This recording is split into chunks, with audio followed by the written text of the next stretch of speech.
behind him, I'm safe from anything but archery.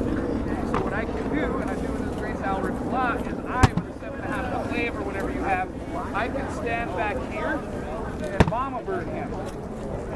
With complete impunity, I can just swap spears out of his face, I can flick him up, I can provide opportunities of protection for him. All the while, I need to be assessing their line.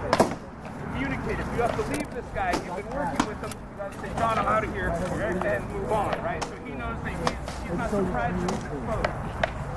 You need to recognize that they are going to form a column charge, that they are forming a flank, you are here to fill those gaps and stop that momentum.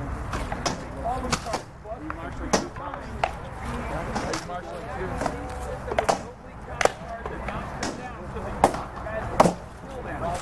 If you see a breakaway flank, you step back from the line and press that flank. The fighters or reserve shieldmen you have to muster that force.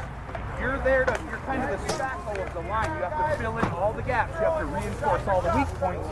That is where our mass weapons get the most utility. It doesn't feel as glorious as kicking in a shield wall and smashing down on everybody like the old days, but you die doing that. You're going to kill 2 or 3 guys and die. If I can keep Alric alive, he will kill everybody, right? Our spears are our gunners. They are both the heavy machine guns and the sniper rifles now, evolved. So we're trying to spread that culture of like, you want to be an axe guy, you want to be a glaive guy, cool, you'll get your kills. You're here to bodyguard our spear line because they're our MVPs. We keep them alive and we win.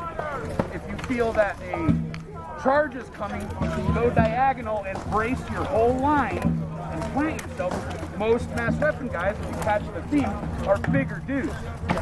So plant, like football, plant, get a good, go across, pick the damn shield guy up if you have to. But you just stopping that from folding, even if your shield guy dies, he'll die here. He's not going to be back behind your line tripping up your guys. You have to keep that fight on the line. So if you see a flank, that's going to roll your line. Stop that. If you see a charge, that's going to punch a hole in your line. Stop that. If you see, and really we're going to work on, as we roll into bigger groups, how to do that. We're going to pair you up with dudes on shields and on nines. We're going to work on some of that stuff. Axes are not as long as glaives, so they use different things. Glaives are long, and you're able to do that mama bird thing I was just showing, which gives you space, gives you a good perspective of the line. Axes have really strong hooks, though.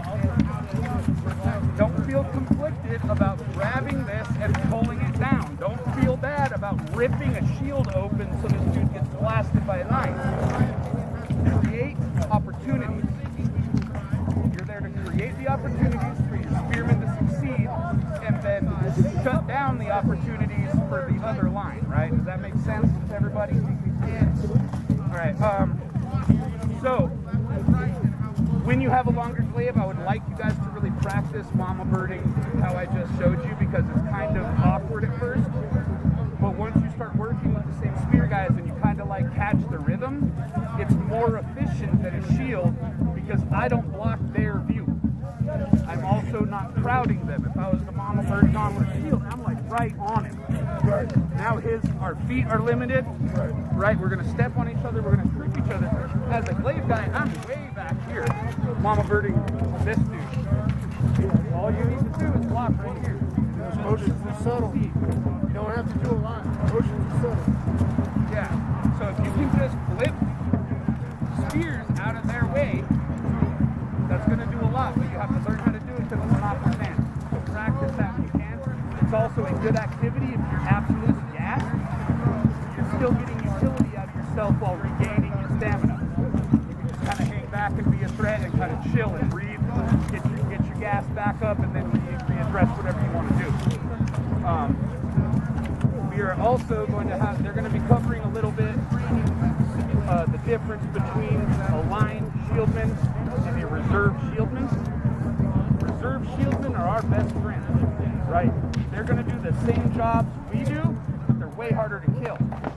So almost always is when you're behind the line, you're doing your mass weapon thing from behind, doing the utility positions, you're going to find that you're surrounded by some quarantine guys, by some reserve shield guys. These are the dudes who have to marshal for counter charges. And if you notice a weak end of their line, because you're going to be moving, and you notice that that side of their line is way tougher, thicker, heavier stack with chivalry or dukes or whatever it is, they're a cohesive unit, and this side is like a mercenary unit that's spread thin. I can grab Rolly and the Florentine dude, experienced, and the four of us can just go punch that line, which gives your wall the opportunity to roll them up like a carpet. So that is also an aggressive, kind of more old school Euro, but it has to get value. We can't have dudes going up and just trying to scare them in a berserker rage and then die, because we're the only ones that are really keeping our minds alive. If I can add, Please do. mass weapons are the best weapons for command. If you have any aspirations to direct traffic at some point, if that's what you're doing, you can get that practice now by doing exactly what most of you do. Find yourself 2 reserve shieldmen, be the guy that's watching the line, find that weak point, and as the Outlands Army has always encouraged us to do, you see it, deal with it. Right? You are empowered to take those 2 guys and go stop them in hole in their line. Nobody is going to yell at you. Yeah. Nobody. So just do it. Once you can start doing that more, your vision expands. You'll start to see and be able to communicate with your other polearm masters and be like, hey, there's a spot over there. Go deal with that. Right, go back him It's a up. natural command. It's natural. You don't ever have to. It's not something we're saying you have to do, but if you do this type of work, you're going to naturally flow into a perspective that makes you a better commander. Yeah, because at least in how, it's not like a rule or whatever, but in how our army organically functions, whether it's a small unit at a Lily's War or we were full blown going at Estrella, the mass weapons guys kind of end up stepping into the role of a sergeant, because the dudes that are up there are tunnel visioned in. They're going to look at the 7 guys in front of them tops, right? When we can step back and view 20 guys at a time, and then move and see another 20 guys, we are the guys that are seeing the patterns. We are seeing the tides, the ebbs and the flows of what's happening. So that allows us the ability to be more useful than we have been. So I'm just trying to get people to start seeing with their eyes. What are you seeing? Are we weak? Are they weak? Who's strong? Go somewhere else. Communicate. Don't just abandon your people, but don't be afraid to move and leave. I'm going to touch, we're only doing 15-minute blocks, so I'm going to tap a little bit onto some simple techniques that some guys don't grasp right away. When you're fighting with a glaive, you have to be kind of in front of your 9s, and you're going to be crowding the back of your shield guys. Do not be throwing shots with your elbows down, right? You want to be swinging like this. Oh yeah. Here, I'm going to hit you, Nikolai, okay? Line up. When this comes through, you just punch. And it will land with an incredible force that you're not going to get doing these weird body motions. To get my arm to articulate how it needs to, look at my arm right now. So you can spear duel and do all this stuff, but right here, you're going to be able to jump right over your shield line. So that is one thing. Invert your top hand, and you're going to get a way deeper swipe over your shield and their shield. You're going to be able to lean forward and tag their 9-footers and chop their mass weapon guys. We're the only weapons that can come in at those angles. Yeah. You're not going to expect it. Most shieldmen do not. They look for slashes, right? But that is 5 more minutes! 5 more minutes! Thank you, sir. So that's one very simple thing that I try to show mass weapon guys is you want to interfere with your 9s and your shields as little as possible. You do not want to be swinging down and Furion shooting a 9 and I clock it down like that. You don't want to be chopping it down, right? You want to be coming kind of over it or under it. Try to not interfere with your boys. Try to let them do their thing. So that's one simple technique that you can practice.